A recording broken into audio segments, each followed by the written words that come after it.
ઉકાઈ ડેમમાંથી છોડાઈ રહ્યું છે હાલ પાણી। ઉકાઈ ડેમના 9 દરવાજા 4 ફૂટ ખોલી 82,263 ક્યુસેક પાણી ઉકાઈ ડેમમાંથી છોડાઈ રહ્યું છે। ઉકાઈ ડેમમાંથી પાણી છોડવામાં આવતા બારડોલીના હરિપુરા કોઝવે પાણીમાં ગરકાવ। सीजन में पहली वखत हरिपुरा कोઝવે पानीमां गरकाव। कोઝવે पानीमां गरकाव थता 10 થી વધુ गामों संपर्क विहोणा।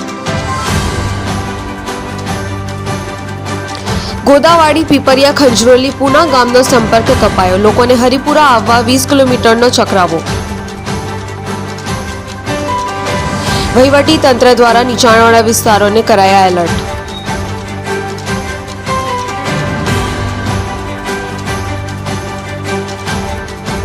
प्रशांत पटेल, AB48 न्यूज़, बारडोली।